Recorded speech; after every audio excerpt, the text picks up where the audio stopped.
안녕하십니까. 베트남 넥스트의 황기선 원장입니다. 2018년도 5월 30일 오후 1시 이제 점심시간 끝나갑니다. 베트남의 총리시죠. 프라임 미니스터 미스터 푸 이렇게 부르시나요? 대머리시고 저도 대머리인데 뒤에 있는 이분은 호치민이십니다. 호치민 선생님이시고 국부시죠. 제목은 제가 몇 번 또 다른 비디오에서도 강조드린 바가 있는데요. 이 교육 개혁이 시급합니다. 베트남이 교육 문제가 매우 심각해서 총리까지 나서 갖고 뭐 교육에 누가 시키는 거예요? 선생님이 시키는 거죠. 근데 이제 선생님과 선생님이 시키는 거다. 요즘 바뀌었죠. 이것도 사실은 더 선진적인 것은 최근에는 제가 이렇게 문외한이 보기에도 선생님과 학생이 같이 하는 것이죠. 이제는 개념이 같이 한다는 것인데 아직은 베트남에는 그런 개념이 없고 일단은 학생까지는 볼 거 없고 학생 우수한다고 보고 베트남 학생들이 우수합니다. 베터 티처 찾는 거죠. 베터 티처가 꼭 필요하다. 근데 제가 보기엔 틀렸습니다. 이거 베터 티처가 아니라 베스트 티처가 필요한 것이죠.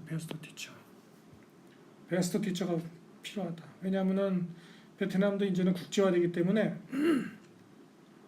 과거와 같이 국내 시스템으로만 돌릴 수 없고 전 세계적인 시스템을 따라가야 하기 때문에 전 세계적인 추세를 국제적인 기준에 맞는 선생님들 유치원부터 초등학교, 중학교, 고등학교, 대학교 교수까지 올라가는 전 과정에 있어서의 우수한 교수진을 갖춰야 되는데 이게 하루아침에 되겠습니까? 그래서 많은 어려움이 있는 것입니다. 베트남 특히 제가 보기에는 저기 살아보니까 선생님들을 뭐 훈련시키고 여기 보니까 뭐 한다고 뭐 슬쩍 보니까 되어 있는데 그거보다는 그것도 중요하지만은 선생님들에 대한 처우 개선이 필요하다. 개선. 선생님들 대접을 잘 안 해줍니다. 그래서 선생님들이 제 여기 뭐 친하게 지냈던 베트남 분들 보면 엘리트들 중에서 아주 우수한데요. 예를 들면 뭐 초등학교 선생님, 중학교 과학 선생님, 뭐 고등학교 영어 선생님 이런 분들 예를 들면 친구들 보면은 다들 그 세컨 잡이 있어요. 다른 부업을 해요. 비즈니스를 한다든지 일을 하나 더 한다든지 합니다. 왜냐하면은 선생님으로만으로 생활하기가 힘듭니다. 그래서 처우 개선이 제가 보기엔 제일 중요한데 그 내용이 여기에는 포함하면 얼핏 보니까 안 되는 것 같더라고요. 그래서 한번 내용을 살짝 돌아보고 아무튼 무엇이 문제인가를 한번 볼까요? 근데 우리나라도 뭐 남 얘기할 것만 아니죠. 최근 한국도 한국의 교육 시스템은 베트남보다는 좀 낫겠으나 뭐 그렇게 나을 것 같지도 않습니다.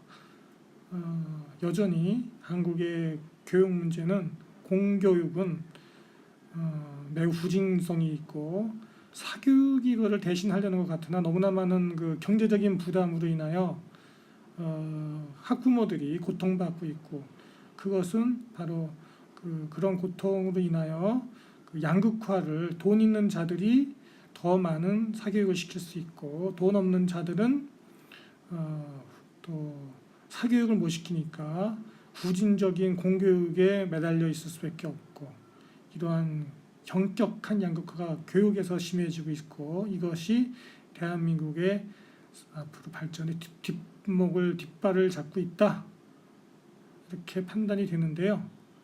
베트남은 과연 어떨까요? 네, 한번 살짝 들여다보겠습니다. 총리께서는 말하기를 미스터 푼 얘기하기를 이 교육개혁이 중요하다. 사실은 그래서 베트남에서 전에도 제가 말씀드렸죠. 가장 이권 사업 중에 하나는요. 베트남에서 우리 한국이 와서 가장 해야 될 사업은요. 교육 훈련 사업입니다. 이거 교육 베트남의 인력들에 대한 교육 훈련 사업을 바로 즉시 시작해야 됩니다. 이거 일본이 다 하고 있어요. 일본이 이거 다 해요. 독일도 하고 있고 독일이 멀리 와서 조금만 합니다. 조금. 일본이 되게 많이 합니다. 이거 이권 사업입니다. 베트남에 그 혜택을 주는 게 아니라 이거를 시행하는 곳이 나라가 기업이 기관이 베트남에 상당한 이권을 가져갈 수 있습니다. 여러 가지 면에 있어서 그 점을 강조드리면서 또 한번 보겠습니다. 여기 보니까 이 말 자체가 제가 보기에는 말이 안 맞아. 이거 틀려요. 이거 그 선생님의 스킬 가리키는 기술을 향상시키는 거 인핸싱 하는 것이 크루셜하다 꼭 필요하다 그것이 핵심이다 이런 얘기죠. 교육 개혁에 있어서 이거 틀린 얘기입니다. 이 스킬이라고 생각하는 것조차 이것조차 저기 선생님들을 깔보는 얘기죠. 이 무슨 노동자도 아니고 철하고 이거는 가리킨다는 거는 일종의 철학을 가지고 최선을 다해서 최선과 사랑을 가지고 학생들을 자기 전문성을 가지고 자부심을 가지고 임해야 되는 건데 그걸 갖다가 그냥 기술을 향상시킨다는 표현을 쓴 것 자체가 물론 이 베트남식 표현이긴 합니다. 이거는 너무 오해하면 안 돼요. 이건 베트남식 표현이기 때문에 베트남은 그렇게 표현해요. 베트남식 표현이기 때문에 의사에 대해서도 의사의 스킬이 어떠냐 이렇게 얘기합니다. 반은 막 반은 틀린 얘기죠. 아무튼 제 보기에는 이거보다는 아까 말씀드렸듯이 선생님들에 대한 전반적인 처우 개선과 사회적인 지위를 향상시켜야 되는데 사회적 지위를 업그레이드 해야 되는 것이 해야만 좋은 선생님들이 좋은 젊은이들이 우수한 젊은이들이 더 선생님이 되겠죠. 그런 점이 핵심이라고 저는 생각합니다. 베트남은 이렇게 모든 법령에 번호가 이렇게 총리령 같은 거에도 번호가 매겨져 있어서 이거는 2013년도에 그 레졸루션 그 총리 지시네요. 이것에 의해서 시행이 됩니다. 2013년도부터 이걸 교육 개혁을 이제 했었는데 아직까지도 큰 변화가 없군요. 이것에 대하여 베트남인들이 많은 좌절감을 느끼고 있습니다. 골칫덩어리죠 이게. 특히 그 교육 훈련 문제는 베트남인들에 대한 교육 시스템, 훈련 시스템은 이 베트남인들의 그 소득 수준을 갖다가 반드시 향상시켜야 되거든요. 경제 문제 때문에도 소득 수준을 향상시키지 않으면 전반적인 소득 수준을 향상시키지 않으면은 베트남도 곧 다가오는 노령화, 인구 노령화로 인해 발생되는 수많은 사회적 비용을 감당하기 힘들어져요. 구조적으로. 그래서 노령화가 지금 베트남에도 빨리 진행되고 있거든요. 그래서 이러한 거를 빨리 사회적으로 준비하려면은 전반적으로 국민들의 소득 수준을 올려야 되는데 이러려면 아직 베트남인들의 교육 훈련 수준, 전반적인 노동력의 부가가치가 낮습니다. 그러니까 소득 수준을 올리기가 어려운 거예요. 그래서 교육 훈련이 필요한 겁니다. 교육 훈련을 강조하는 이유는 사실은 베트남인들의 소득을 끌어올려서 사회가 베트남도 곧 직면한 문제인 인구 노령화에 대비하려는 것입니다. 심각한 문제죠. 그래서 시급한데 이것에 대하여 한국에서 관심을 가져야 됩니다. 일본은 이것에 벌써 관심을 가졌습니다. 그래서 선진국이냐 후진국이냐가 이거 판단 종이 한 장의 차이로 갈라지는 것입니다. 하여간은 그러한 시각을 가지고 제가 지금 말씀드린 시각을 가지고 이 문제를 바라봐야만 정확하게 베트남의 교육 시스템 또 전반적인 경제를 바라보는 시각이 생기는 것입니다. 그래서 과연 어떻게 또 선생님을 그럼 훈련시켜야 되죠. 근데 호박에 줄 긋는다고 수박 되는 이게 호박이에요. 어디다 줄 긋는다고 수박 되느냐 아니잖아요.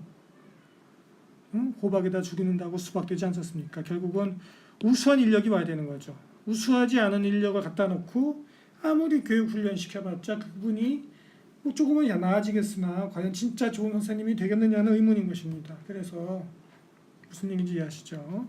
당연한 얘기이기 때문에 트레이닝도 중요하지만은 우수한 인력 자체를 우수 인력이 와야 된다.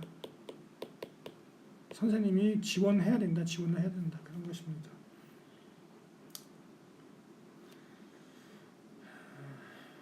그래서 이제 이러한 것이 필요하다고 이제 써 있네요. 특히 이제 이거버먼트, 베트남도 이거버먼트를 하려고 하죠. 이거버먼트를 실행하려고 하니까 공무원들이 무식해서 어려우니까 반대를 자꾸 하거든요. 그나마 중앙 정부에서는 좀 하려고 그러지만 쪽에 지방 정부 내려가면 다들 반대하거든요. 다들 모른다고 하니까 교육시켜도 못 알아듣고. 그래서 이 테크놀로지컬 일리트러시, 기술적으로 이게 문맹하고 기술적인 문맹, 글자는 읽을 줄 아는데 테크놀로지에도 너무 무식한 거예요. 이것이 중요하다 이 얘기를 하는 것입니다. 무슨 4차 산업혁명 이전에 기본적인 것부터도 어렵다 이런 얘기입니다. 그래서 특히 lifelong learning, 그죠? 이건 당연한 얘기죠. 전생의 기간, 생애 주기 동안, 생애 주기 동안 교육이 필요합니다. 재교육, 또 교육. 공부하지 않으면은 공부하는 자만이 살아남는 것입니다. 그죠? 공부하지 않는 자는 도태되는 것입니다. 네. 이러한 것을 베트남 총리가 강조하는 것입니다. 선생님에 대해서 강조하고 있고, 사실 아직 멀었어요. 이 선진국형의 교육을 실시하기에는 조금 이 바라보는 시각 자체도 선생님들을 바라보는 시각이 아직은 조금 좀 선생님들을 관리하려는 듯한, 선생님을 관리하려는, 선생님들을 매니지하려는 그런 시각에서 바라보는 것이죠. 존중한다기보다는, 선생님을 존중한다기보다는 그런 생각입니다. 이게 그 선생님들이 여기서도 그걸 강조하는 것이 좀 새로운 시각의 변화가 있어야 된다. 너무 고정적인 생각에서 벗어나야 된다는 것인데, 그것이 쉽게 됩니까? 그것은 어떤 사람이 생각을 바꾸려면은 그 사람의 전반적인 모든 생활의 영역에 있어서의 생각이 바뀌어야 되는 거지, 다른 생각은 그대로 있는데 애를 가리킬 때만 생각이 딱 새로운 생각을 갖고 가리킬 수는 없지 않습니까? 그러한 점에 있어서 어려움이 있다 이렇게 이제 생각할 수 있죠. 그래서 이제 총리께서는 뭐 대학에서 스타트업 비즈니스도 좀 해라, 벤처들도 좀 해라, 대학에서 벤처도 좀 지원해라, 학생들 가르쳐서. 이것도 시스템이 있어야지 하는 거지, 그냥 말로만 하는 건 아닙니다. 학생들은 우수합니다. 학생들은 우수하고. 그래서 이제 그것에 저해되는 것 중에 하나가 각 대학들이, 베트남 대학들은 오토노미, 그 자율성이 부족해요. 한국도 마찬가지인데요. 한국도 뭐 50보 100보인데 아무튼 베트남은 자율성이 부족해서 이 대학들이 위에 있는 감독 관청들이, 즉 시어머니들이 많아요. 시어머니들이 아주 힘이 세갖고 대학을 갖다가 감 나와라 배 나와라 다 합니다. 그렇기 때문에 그 대학에서 이러한 과감한 발전 방향을, 개혁 방향을 제시하고 이끌어나가고 관찰하고 유지하고 발전시키기가 어려움이 많습니다. 시어머니들 때문에. 네, 그래서 이것은 구조적인 문제라서 이걸 해결하기 전에는 아무리 대학에다가 이런 점을 해결하지 않고 대학에다가만 너 자꾸 이렇게 개선해라 하는 거고, 너 저기 자율성 있게 해라 말을 한다고 해서, 엿장수는 위에 있는데 그죠? 엿장수는 대학 위에 머리 위에 올라가 있는데 대학 보고 자율성 있게 하라고 해서 이게 되겠느냐? 이거는 엉뚱한 얘기라고 생각하는 것이죠. 다 그렇게 생각합니다. 그러나 이제 베트남도 그 점을 알죠, 사실은. 알죠. 다 압니다. 이 사람들 되게 똑똑해요. 여기 지도자들 굉장히 명석하고 똑똑하고, 훈련받아, 젊었을 때부터 이 지도자가 되기 위해서 훈련받아 온 사람들입니다. 그래서 다 압니다. 다만 이제 베트남식은 점진적인, 말로는 개혁을 말하지만은 사실은 스텝 바이 스텝 하나 이렇게 바꿔가는 식을 선호합니다. 왜?